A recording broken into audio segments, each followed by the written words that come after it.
Tous les pays sous-développés aspirent au développement.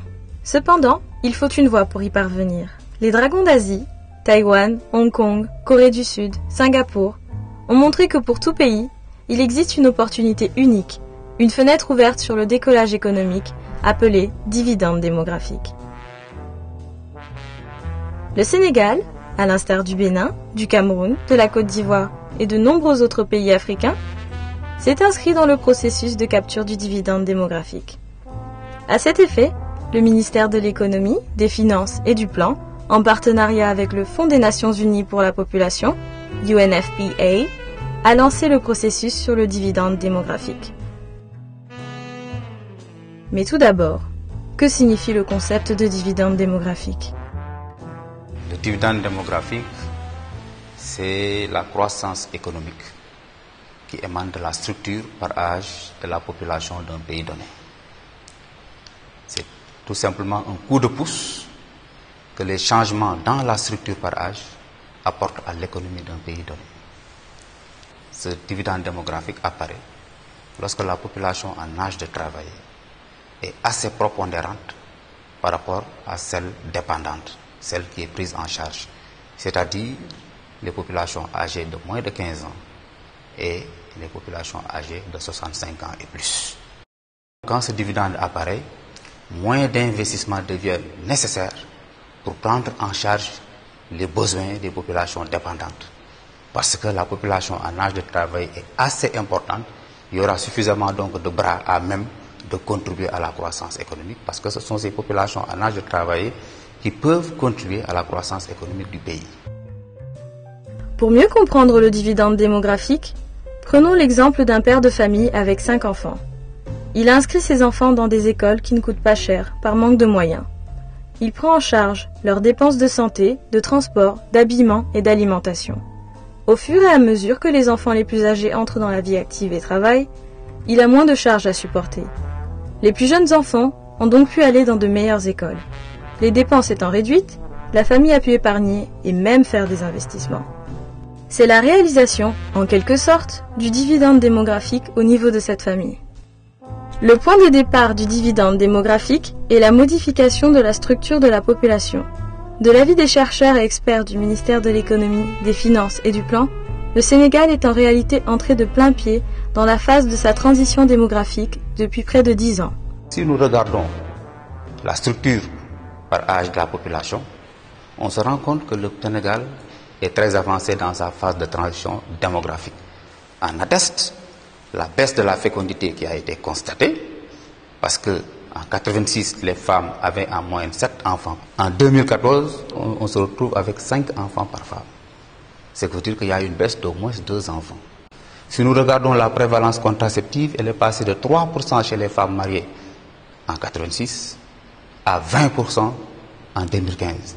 Ce qui veut dire qu'il y a également des efforts qui ont été effectués dans ce sens. Si nous regardons également la mortalité infantile, elle était de 86,4 pour 1000 en 1986. En 2011 déjà, on est à 45,6 pour 1000. Et donc, il faut noter que le Sénégal, étant bien en phase dans sa transition démographique, a une fenêtre d'opportunité qui est ouverte. Question. Sur quelle période se déroule cette fenêtre d'opportunité dont un pays peut tirer parti pour épargner, investir dans son développement économique et améliorer le niveau de vie de sa population? Les chercheurs disent que c'est sur 50 ans, nous allons traverser la phase démographique où la présence des jeunes va dominer fortement. Donc c'est ça qui a motivé la prise en charge des préoccupations des jeunes dans le plan Sénégal émergent. Le Sénégal a très bien compris que cette fenêtre est limitée. On a entre 30 et 50 ans pour capturer ce dividende démographique qui ne vient qu'une seule fois dans l'histoire d'un pays. Donc le Sénégal a très bien compris que c'est maintenant et je suis confiante que le Sénégal aboutira le processus jusqu'au fin pour vraiment assurer que le plan Sénégal émergent est bien fondé sur le développement du capital humain. Des mesures d'accompagnement en matière d'investissement productif et de développement du capital humain, de création d'emplois et de gouvernance vertueuse sont donc nécessaires pour capturer le dividende démographique. Avoir une fenêtre d'opportunité, ne veut pas dire automatiquement avoir un dividende démographique.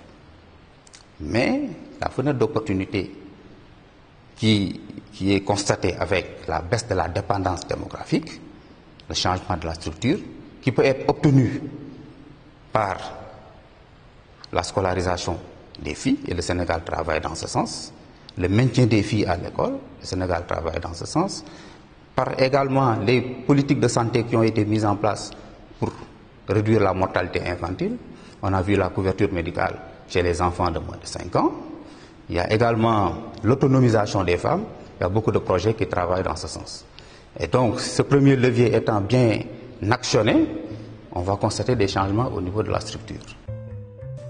Pour ne pas rater la fenêtre du dividende démographique, le gouvernement a sonné la grande mobilisation nationale autour de la capture du dividende démographique, appuyé en cela par la UNFPA.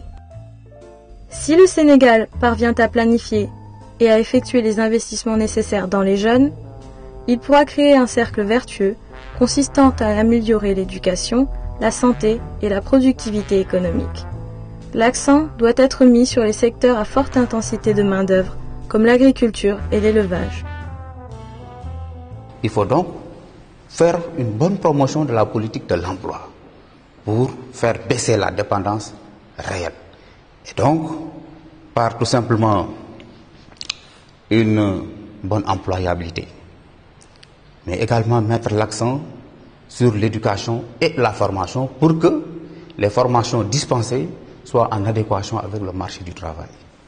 Mais il faut également aussi promouvoir l'auto-emploi des jeunes. Et ça, c'est très important, parce qu'il y a des jeunes qui sont formés. Mais dès qu'ils sortent de leur formation, ils attendent tout de l'État.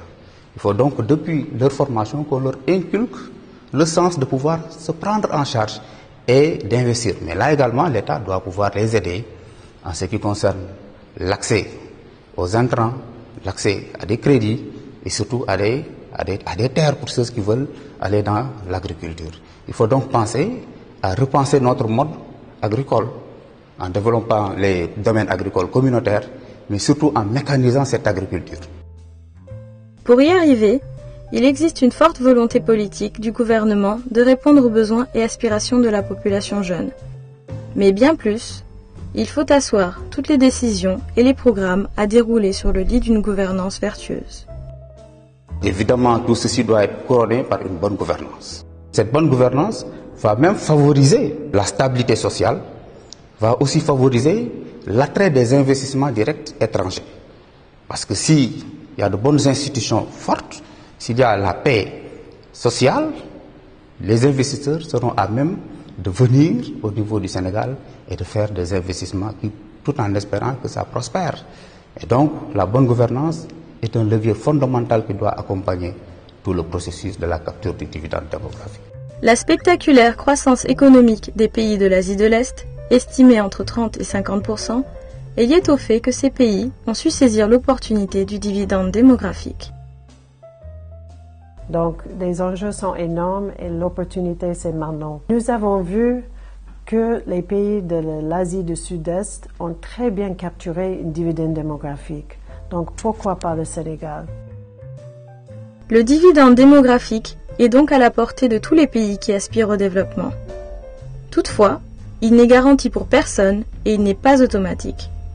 Chaque pays récoltera, en réalité, ce qu'il aura semé. Le dividende obtenu dépendra de la diligence et de la pertinence des politiques mises en œuvre. La qualité des politiques dépendra du niveau des ressources engagées, mais aussi de l'adéquation des politiques aux véritables priorités nationales. C'est pourquoi le Sénégal a opté pour une feuille de route devant déboucher sur un document de référence qui met en exergue toutes ces priorités dans une cohérence parfaite pour ne pas rater le coche de l'exploitation du dividende démographique. Tout est lié. On ne peut pas parler de l'emploi des jeunes en ignorant la santé, l'éducation, la formation professionnelle, etc. Donc, si une politique est bâtie sur une dynamique de capture du dividende démographique, ça permet de prendre en charge toutes ces questions en un coup. Selon les projections moyennes des Nations Unies, l'année médiane d'entrée dans la fenêtre d'opportunité, où le pourcentage de dépendants est inférieur à 45%, se situe environ à l'an 2020. Au Sénégal, de 93 inactifs pour 100 actifs en 2002, le rapport de dépendance est passé à 84 inactifs pour 100 actifs en 2013. Cette baisse du taux de dépendance ouvre une fenêtre d'opportunité démographique au cours de laquelle la population à charge sera inférieure à la population active. L'heure d'agir commence donc maintenant. Évidemment, le Sénégal est prêt, parce que si nous le notons très bien avec le plan Sénégal émergent qui est notre principal document de référence, le concept de dividende démographique a été évoqué.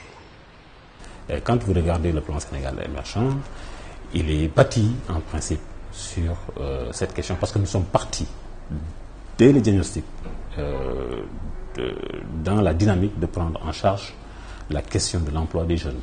Et pour prendre en charge la question de l'emploi des jeunes, évidemment, il faut aller vers l'employabilité, il faut aller vers le renforcement des capacités, les aspects de santé, d'éducation, tout est d'abord pris en charge avant de parler même d'emploi. Et de ce point de vue, on peut dire que le plan Sénégal émergent est en lui-même une dynamique de capture du dividende démographique. À terme, il s'agit de doter le Sénégal d'un document stratégique de référence sur la capture du dividende démographique. Il s'agira, autant que faire se peut, d'une production consensuelle et inclusive.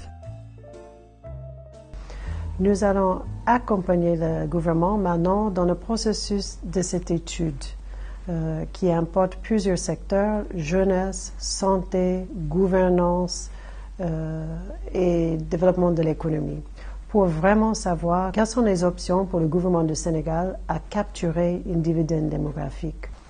Également, nous avons aidé le gouvernement et nous continuerons à aider le gouvernement à engager un dialogue politique. Parce que le dividende démographique, ce n'est pas qu'une décision du gouvernement. Il faut que toute la société soit derrière pour que ça marche. Le dividende démographique est un levier majeur pour l'émergence économique du Sénégal. Le dividende se réalise quand les jeunes sont en bonne santé, instruits et outillés pour saisir les opportunités, quand davantage de ressources sont disponibles pour être allouées à un investissement productif, quand le revenu par habitant et le niveau de vie augmentent, quand la pauvreté diminue. Désormais, réaliser le Sénégal émergent que veulent les Sénégalais est à notre portée. C'est une course contre la montre, mais à coup sûr, si les fruits des efforts en cours ne trahissent pas la promesse des fleurs, notre pays va assurer son émergence dans les 30 prochaines années.